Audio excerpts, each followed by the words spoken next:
اعوذ باللہ من الشیطان الرجیم بسم اللہ الرحمن الرحیم ویا قومی اور اے میری قوم حاذی یہ ہے ناقۃ اللہ ناقۃ اونٹنی اللہ کی اونٹنی یعنی اللہ کے جو خاص طریقہ سے پیدا کردہ یہ اونٹنی ہے لکم لا لیے کم تمہارے آیتن نشانی ہے لکم آیتن یہ خاص تمہارے لیے نشانی ہے فَذَرُوہا فَذَرُو سو تم چھوڑ دو ہا اسے تَأْکُل یہ کھائے فی میں اردی زمین اللہ کی فَذَرُوہا سو تم اسے چھوڑے رکھو تَأْکُل فی ارض اللہ یہ اللہ کی زمین میں کھاتی پھرے ولا اور نہ تمسوہا تمسو تم پہنچاؤ ہا اسے بسوئن کوئی تکلیف ولا تمسوہا بسوئن اور تم اسے کوئی تکلیف نہ پہنچانا فَيَأْخُذَكُمْ پس یأخذا پکڑ لے گا کم تمہیں عذاب قریب فَيَأْخُذَكُمْ عذاب قریب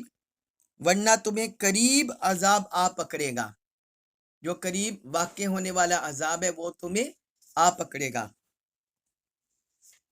اس آیت مبارکہ میں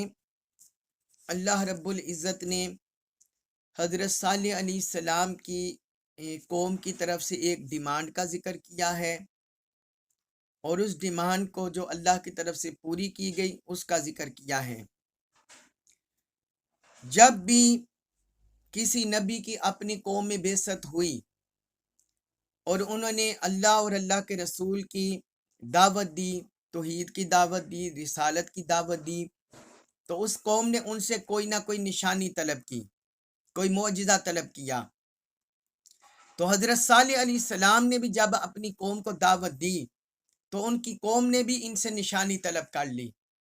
معجزہ طلب کر لیا۔ جب بھی کوئی قوم کسی نبی سے خاص معجزہ طلب کرتی ہے اور وہ اپنی آنکھوں سے اس معجزہ کو وقوع پذیر ہوتے ہوئے بھی دیکھ لیتی ہے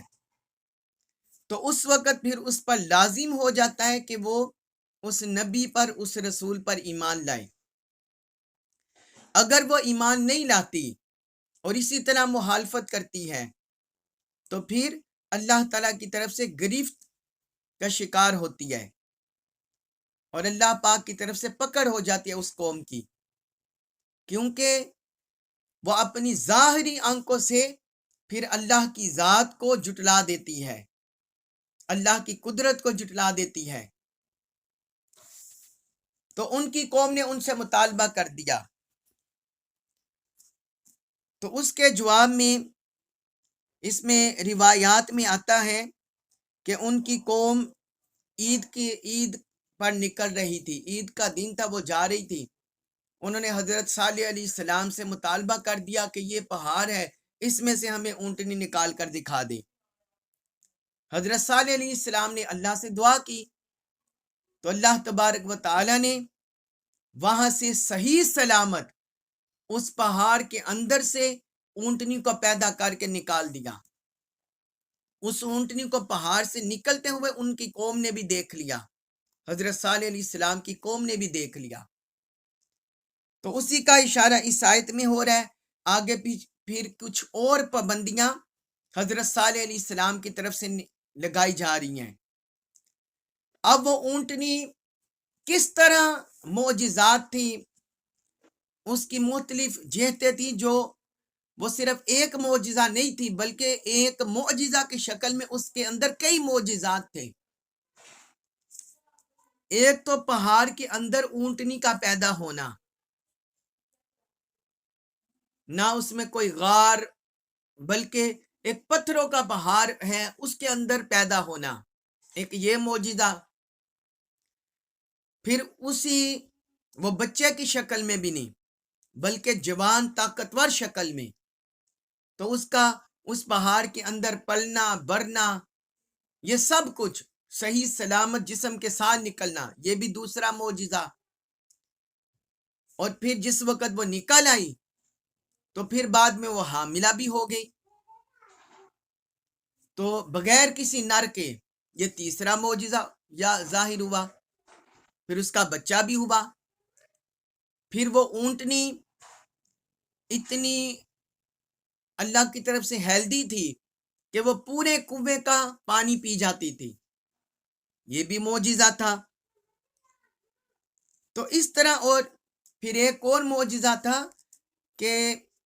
اس اونٹنی سے ان کی ساری قوم کو دودھ بھی حاصل ہو جاتا تھا۔ تو یہ کئی معجزات ہیں اس اونٹنی کی شکل میں۔ تو جس وقت وہ اونٹنی نکل آئی، اب آگے ذکر ہے اس آیت میں، وَيَا قَوْمِ، انہوں نے فرمایا حضرت صالح علیہ السلام نے، اے میری قوم، ہَذِهِ نَاقَةُ اللَّهِ، یہ اللہ کی ناکہ ہے، یہ اللہ کی پیدا کردہ اونٹنی ہے۔ ساری چیزیں جو زمینوں میں اللہ تعالی نے بنائی، آسمانوں میں بنائی، زمین بنائی، آسمان بنائے، یہ سب کچھ اللہ کا پیدا کردہ ہے، اللہ کا تخلیق کردہ ہے۔ لیکن بعض ایسی چیزیں، چاہے وہ بے جان ہو، جاندار ہوں، کچھ ایسی رب تعالیٰ تخلیق فرماتا ہے کہ ان کی خاص عظمت اور خاص شان ہوتی ہے، لہٰذا ان کو خصوصی طور پر اللہ کی طرف منسوب کیا جاتا ہے۔ جس طرح دیکھیں اونٹنیاں ساری ایک جیسی ہوتی ہیں، وہ بھی اونٹنی باقی جسامت میں اپنے آنکھوں کے لحاظ سے، پیٹ کے لحاظ سے، سارے جسامت کے لحاظ سے وہ باقی اونٹنیوں کی طرح تھی، لیکن چونکہ خاص معجزہ کی شکل میں ظاہر ہوئی تھی، اس کی خاص شان تھی، اس لیے اسے ناقۃ اللہ کہا گیا، باقی اونٹنیوں کو ناقۃ اللہ نہیں کہا جاتا۔ تو یہ اللہ کے ساتھ نسبت ہے کہ جس چیز کی خاص نسبت ہو جاتی ہے رب کی طرف، پھر اس کا مقام بڑھ جاتا ہے۔ تو فرمایا ہاذہ ناقۃ اللہ، یہ اللہ کی ناکہ ہے، لکم آیتن، تمہارے لیے اس میں خاص نشانی ہے۔ وہ نشانیاں، معجزات میں نے آپ کو بتا دیے۔ فذروہا، سو تم اسے چھوڑے رکھو۔ حضرت صالح علیہ السلام نے فرمایا اسے چھوڑ دو۔ تأکل فی ارض اللہ، یہ اللہ کی زمین میں کھاتی پیتی رہے، کھاتی رہے، چرتی رہے، تم نے اسے نقصان نہیں پہنچانا، تم اسے چھوڑ دو، جہاں جاتی ہے چلتی پھرتی ہے، کھاتی ہے، اسے چھوڑ دو۔ وَلَا تَمَسُّوهَا بِسُوءٍ، اور تم اسے تکلیف نہ پہنچانا، تکلیف سے اسے مس نہ کرنا، اسے نہ چھونا،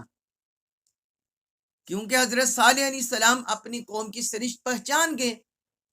کہ انہوں نے میری نبوت اور رسالت کو جھٹلا دیا ہے، اللہ کی توحید کو جھٹلا دیا ہے، یہ مخالفت پر تلے ہوئے ہیں، ابھی تک انہوں نے اللہ کے اس معجزہ کی حقانیت کو نہیں پہچانا، صداقت نہیں کی، تو اس لیے انہوں نے کہا کہ تم اس کو نقصان نہ پہنچانا۔ فَيَأْخُذَكُمْ عذاب قریب، اگر تم نے ایسا کیا، اپنی بری نیت سے، برے ارادے سے، عمل سے باز نہ آئے اور تم نے اسے کوئی نقصان پہنچا دیا، فَيَأْخُذَكُمْ عذاب قریب، تو پھر تمہیں قریب آنے والا عذاب پکڑ لے گا، گرفت میں لے لے گا، پھر تمہاری پکڑ ہو جائے گی۔ اس کے بعد ہے سورہ ہود آیت نمبر 65، اس میں ارشاد فرمایا فَأَقَرُوهَا، فَأَقَرُوا، سو انہوں نے کونچے کاٹ ڈالی، کونچے کاٹ ڈالی، ہاں اس کی، یعنی اس اونٹنی کی، فقال، تو انہوں نے کہا، حضرت صالح علیہ السلام نے کہا، تمتعوا، تم عیش کر لو، فی میں دارکم، داری گھروں میں، کم اپنے، تمتعوا فی دارکم، تم اپنے گھروں میں عیش کر لو، ثلاثۃ، 3 ایام، دن، 3 دن تک اب عیش کر لو، ذالک، یہ وعد، وعدہ ہے، غیر مکذوب، غیر مکذوب، جو جھوٹا نہیں ہے. ذالک وعد غیر مکذوب، یہ وعدہ ہے جو کبھی جھوٹا نہ ہوگا.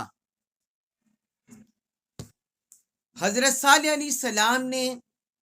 انہیں متنبع کر دیا تھا کہ اس اونٹنی کو تم نے نقصان نہیں پہنچانا، ورنہ اللہ کی گرفت میں آ جاؤ گے، عذاب الہی کا شکار ہو جاؤ گے. ہر حق پر چلنے والا علم بردار اور ہر نبی اور رسول جو آئے، انہوں نے اسی طرح اپنی قوم کو خبردار کیا کہ اللہ کے احکام کی خلاف ورزی نہ کرو. صریحاً جو احکام ہیں، جو اللہ کی آیات ہیں، بینات ہیں، ان کی خلاف ورزی نہ کرو. اگر تم اس سے آگے بڑھو گے، حدود کو تجاوز کرو گے، تو پھر اللہ کے عذاب کا شکار ہو جاؤ گے. انبیاء کرام اور رسول اعظام یہی اپنی قوم کو خبردار کرتے رہے، اور بعد میں آنے والے بھی ان کے متبعین، وہ بھی اپنی اقوام، وہ بھی اپنی نبی کے پیروکاروں کو اسی طرح ڈراتے رہے کہ اللہ کے عذاب سے بچو، غضب سے بچو. حضرت صالح علیہ السلام نے بھی اپنی قوم کو خبردار کر دیا. مگر جو قوم تکبر کا شکار ہو جائے، اناد کا شکار ہو جائے، حق کو ماننے سے انکار کر دے، اور وہ صرف اپنے نفس کی راہ پر چلے، شیطان کی راہ پر چلے، تو پھر وہ نہ نبی کی سنتی ہے، نہ رسول کی سنتی ہے، نہ اللہ کے احکام کی پرواہ کرتی ہے. تو یہی حال اس قوم کا ہوا. فَعَقَرُوهَا، انہوں نے حضرت صالح علیہ السلام کی نصیحت پر عمل نہیں کیا، بلکہ انہوں نے اس اونٹنی کی کونچے کاٹ ڈالی، اس اونٹنی کو ذبح کر ڈالا. اس کا واقعہ ملتا ہے تفاسیر میں کہ اونٹنی جس کنویں سے پانی پیتی تھی، وہ اس کنویں سے پانی پی کر واپس آ رہی تھی، تو دو بندے ان کے، ایک کا نام قداد تھا اور دوسرے کا نام مصدع تھا، مصدع اور ایک قداد، یہ دونوں چٹان کی اوٹ میں چھپ گئے. جس وقت اونٹنی ان کے پاس سے گزرنے لگی تو مصدع نے، اس نے تیر سے اس کی جو ایڑی ہے اس کے گوشت میں تیر مارا. جب تیر اسے لگا، وہ اونٹنی زخمی ہوئی، تو بعد میں جو قداد چھپا ہوا تھا وہ تلوار لے کر باہر نکل آیا اور تلوار کے ساتھ حملہ آور ہوا، اور اس کی جو کونچے ہیں، ایڑی کے اوپر جو پٹھے ہوتے ہیں، گوشت ہوتا ہے، وہاں تلوار ماری. وہ چیخ مار کر گر پڑی. انہوں نے اس کی ٹانگوں کو باندھ دیا اور پھر اس کو گلے کے اوپر سے نہر کے پاس اسے ذبح کر دیا، نہر کر دیا. تو اس طرح انہوں نے اس اونٹنی کو قتل کر ڈالا، اسے مار ڈالا. جب انہوں نے یہ کر دیا، حضرت صالح علیہ السلام کو خبر ہوئی، آپ وہاں پہنچے، آپ بڑے غمگین ہوئے کہ اس قوم نے صریحاً خلاف ورزی کر دی ہے اللہ کے احکام کی، اب یہ شدید عذاب کا مستحق ہوگی. تو اس وقت انہوں نے فرمایا تمتعوا فی دارکم ثلاثۃ ایام، کہ تم اب اپنے گھروں میں 3 دن تک مزے اٹھا لو، عیش کر لو. اب اپنے گھروں میں 3 دن تک، تمہارے پاس بس 3 دن کی مہلت ہے. 3 دن تک یہ اللہ کی طرف سے انہیں خبر کر دی گئی کہ اب یہ عذاب الہی میں گرفتار ہو جائیں گے. معاذ اللہ، استغفر اللہ. اللہ تعالی ہم سب کو اپنی پناہ عطا فرمائے. فرمایا 3 دن تک، اور آگے انہوں نے فرمایا ذالک وعد غیر مکذوب، فرمایا یہ ایسا وعدہ ہے جس میں جھوٹ نہیں ہے. یہ اللہ کی طرف سے، اللہ کے رسول کی طرف سے تمہارے ساتھ وعدہ ہو رہا ہے، تمہارے ساتھ وعدہ ہو رہا ہے. آگے فرمایا سورۃ ہود آیت نمبر 66، اس میں ارشاد فرمایا فلما، پھر جب، جاء، آ گیا، امرنا، امر نہ ہمارا، ہمارا حکم، ہمارا حکم عذاب، ہمارا امر عذاب آ پہنچا. نجینا، ہم نے نجات دے دی، بچا لیا، صالحاً، صالح علیہ السلام کو، والذین اور ان لوگوں کو آمنو جو ایمان لائے معہو ان کے ساتھ نجینا صالحا والذین آمنوا معہو تو ہم نے صالح علیہ السلام کو اور جو ان کے ساتھ ایمان والے تھے انہیں بچا لیا برحمتن رحمت کے سبب منا ہماری جانب سے خاص رحمت کے سبب ومن خزی ومن سے خزی رسوائی یومئذ اس دن کی ومن خزی یومئذ اور اس دن کی رسوائی سے بھی نجات بخشی انا بے شک رب کا رب آپ کا ہوا وہی ہے القوی طاقتور العزیز غالب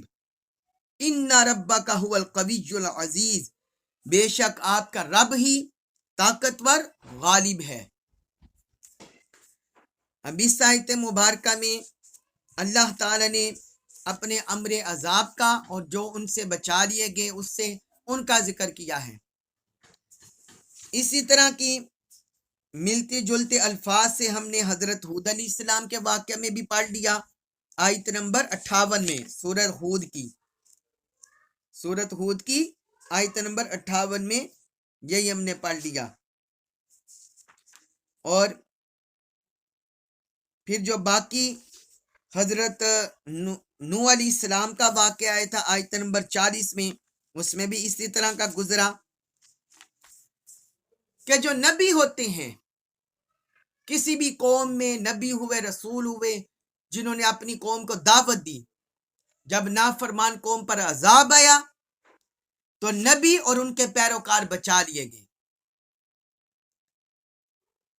تو یہاں بھی اللہ رب العزت نے حضرت صالح علیہ السلام کی نجات کا ذکر کر دیا۔ یہ اللہ تعالیٰ کی سنت رہی ہے، طریقہ رہے کہ اللہ تبارک و تعالیٰ اپنے برگزیدہ بندوں کو بچا لیتا ہے، ان کی حفاظت کا اہتمام فرما دیتا ہے۔ تو فرمایا جب فلما جاء امرنا، جب ہمارا حکم عذاب آ گیا، نجینا صالحا والذین آمنوا معہ، تو ہم نے صالح علیہ السلام کو اور ان کے ساتھ جو ایمان والے تھے ان کو بچا لیا۔ نبی کی معیت سنگت میں جو ہوتا ہے، جو ان پر ایمان لاتا ہے، ان کے پیچھے چلتا ہے، انہیں مان لیتا ہے اور ان کے توسط سے رب کو مان جاتا ہے، پھر وہ عذاب سے بچا لیے جاتے ہیں۔ اور اللہ تعالیٰ نے خاص طور پر پھر اپنی جانب اس کا اشارہ کیا، فرمایا برحمت منا، یہ ہماری جانب سے رحمت کے سبب تھا، یعنی اللہ کی طرف سے رحمت کا نزول ہوتا ہے جو اتنے سخت عذاب سے بھی ان نفوس کو بچا لیا جاتا ہے۔ وَمِنْ خِزْيِ يَوْمَئِذٍ، اور فرمایا اس دن کو رسوائی سے، جس دن وہ کافر قوم، نافرمان قوم اللہ کے عذاب میں گرفتار ہو گئے، رسوا ہو گئی، اس کی رسوائی سے بچا لیا گیا۔ ان ربک هو القوی العزیز، بے شک آپ کا رب هو القوی، بڑا طاقتور، العزیز غالب ہے۔ یعنی کوئی بندہ یہاں دنیا میں اپنی طاقت پر، اپنی قدرت پر، اپنے منصب پر، اپنے مال پر تکیہ کر کے بیٹھ جائے کہ میں بڑا طاقتور ہوں، تو جتنا مرضی کوئی یہاں طاقتور ہو جائے، رب کی قدرت سے باہر نہیں جا سکتا۔ رب نے انسان کو پیدا کیا ہے، انسان کے اندر صلاحیتیں رکھی ہیں، تو انسان اسی رب کو معاذ اللہ آنکھیں دکھانا شروع ہو جائے، ایسا نہیں ہو سکتا۔ پر میں هو القوی، وہی زبردست طاقتور ہے، العزیز بڑا غالب ہے، وہ ہر ایک پر قوت رکھتا ہے، طاقت رکھتا ہے اپنی ہر مخلوق پر، اور اسی کا امر غالب رہتا ہے، چاہے بندے پھر اطاعت سے اس کے آگے سر تسلیم ہم کریں یا کرہن، توأن و کرہن، مجبوری سے یا اطاعت سے، بالآخر رب کا امر ہی غالب رہتا ہے، غالب ہو کر رہتا ہے۔ اس کے بعد ہے سورہ ہود آیت نمبر 67، اس میں ارشاد فرمایا، یہ چونکہ مضمون مکمل ہو رہا ہے اس لیے ہم یہ 2 آیتیں بھی پڑھ لیں گے۔ وَأَخَذَ اور اخذا پکڑ لیا الذین ان لوگوں کو ظلموا جنہوں نے ظلم کیا وَأَخَذَ الذین ظلموا اور ظالم لوگوں کو پکڑ لیا الصیحۃ ہولناک آواز نے ہولناک چیخ نے ظالم لوگوں کو پکڑ لیا فَأَصْبَحُوا سو انہوں نے صبح اس حال میں کی فی دیارہم اپنے گھروں میں جاسمین اوندے حالت میں مردہ اوندے حالت میں وَأَخَذَ الَّذِينَ فَأَصْبَحُوا فِي دِيَارِهِمْ جَاثِمِينَ سو انہوں نے صبح اس طرح کی کہ اپنے گھروں میں مردہ حالت میں اوندے پڑے رہ گئے اوندے پڑے رہ گئے۔ اب اللہ رب العزت نے اس آیت مبارکہ میں ہولناک عذاب کے بارے میں بتایا ہے کہ کیسے ہولناک عذاب ان پر آیا، معاذ اللہ استغفر اللہ۔ اس پر مفسرین نے لکھا ہے، امام ابن ابی حاتم نے اپنی تفسیر میں اور بعض اور مفسرین نے بھی، کہ جو پچھلی آیت میں حضرت آیت نمبر 65 میں حضرت صالح علیہ السلام نے فرمایا 3 دن تک تم اب عیش کر لو اپنے گھروں میں، تو انہوں نے کہا پہلے دن جمعرات جمعہ ہفتہ، جمعرات کے دن ان کے چہرے زرد پڑ گئے، جمعے کے دن ان کے چہرے سرخ ہو گئے، اور ہفتے کے دن ان کے چہرے سیاہ ہو گئے، اور اتوار کی صبح کو ان پر عذاب آیا، شدید عذاب، ہولناک چیخ کی شکل میں، ہولناک چنگار کی شکل میں۔ اور سورۃ الاعراف آیت نمبر 87 اس میں ان کا ذکر تھا کہ زلزلے نے آ پکڑا، انہیں زلزلہ آ گیا۔ اس بار مفسرین نے کہا ہے کہ پہلے چیخو پکار شروع ہوئی، چیخ کی آواز آئی، پھر وہ زلزلہ کی شکل اختیار کر گیا، اتنی خوفناک آواز شروع ہوئی، پھر وہ زلزلہ کی شکل اختیار کر گیا۔ اور مفسرین نے بعض نے یہ لکھا ہے کہ وہ حضرت جبرائیل علیہ السلام نے چیخ ماری تھی، اور بعض نے کہا کہ آسمانوں سے یعنی جو بادل گرجتا ہے، بجلی پیدا ہوتی ہے، یہ اس کی گرج تھی۔ بہرحال اس حوالے سے قرآن خاموش ہے، لیکن قرآن نے اتنا ضرور وضاحت فرما دی ہے کہ ہولناک چنگار زلزلہ کی شکل میں ان پر عذاب آیا، معاذ اللہ استغفر اللہ نعوذ باللہ من ذالک۔ اللہ تعالی ہماری حفاظت فرمائے، ہمیں پناہ عطا فرمائے۔ تو فرمایا وَأَخَذَ الَّذِينَ ظَلَمُوا الصَّيْحَةَ اور ظالم لوگوں کو ہولناک آواز نے آ پکڑا، ان کی گرفت ہوئی۔ آپ یہ دیکھتے ہیں نا کہ جب کوئی شدید آواز کوئی ہمارے قریب ہو، شدید آواز جب بادل گرجتا ہے، کیسے ہمیں اپنا وہ دل ہمارے دہلتا ہے اور ہمارے کانوں کے پردے پھٹنے لگتے ہیں، تو اسی طرح حال ان کا ہوا۔ وہ شدید خوفناک آواز، پھر زلزلہ، اس سے ان کے کان پھٹنے لگے، اور وہ اثر ان کے دماغ تک جا پہنچا، جس سے وہ یعنی اب ہارٹ اٹیک کی کیفیت سمجھ لیں،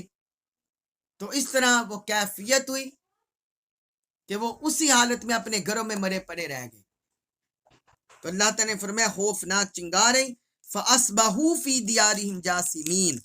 سو انہوں نے صبح اس حالت میں کی کہ اپنے گھروں میں مردہ حالت میں اوندے پڑے رہ گئے، مردہ حالت میں ان کے جسم پائے گئے اپنے گھروں میں۔ آگے ہے سورہ ہود آیت نمبر 68، اس میں ارشاد فرمایا کأن گویا لم نہ یغنو وہ بسے تھے، کبھی رہے تھے، فیہا ان میں، کأن لم یغنو فیہا گویا وہ کبھی ان میں بسے ہی نہ تھے، یعنی ان گھروں میں۔ الا خبردار یاد رکھو، انا بے شک سمود نے، کفرو انہوں نے کفر کیا، ربہم رب اپنے کا، الا ان سمود کفرو ربہم یاد رکھو قوم سمود نے اپنے رب سے کفر کیا، الا خبردار، بعدن دوری ہے، لسمود سمود کے لیے، الا بعد لثمود، خبردار قوم سمود کے لیے رحمت سے دوری ہے۔ یہاں اللہ تعالی نے اس عذاب کی کیفیت کے بعد جو منظر تھا اس کو ذکر کیا ہے۔ فرمایا وہ اتنا سخت عذاب آیا، اتنا شدید عذاب آیا کہ اس عذاب کی وجہ سے وہ زمین ایسی ہو گئی گویا وہ کبھی یہاں بسے ہی نہ تھے، کبھی یہاں بسے ہی نہ تھے، کبھی یہاں رہے ہی نہ تھے۔ کأن لم یغنوا فیہا، ان کا یہاں وجود ہی نہ تھا۔ آقا علیہ الصلوۃ والسلام غزوہ تبوک کی طرف تشریف لے گئے،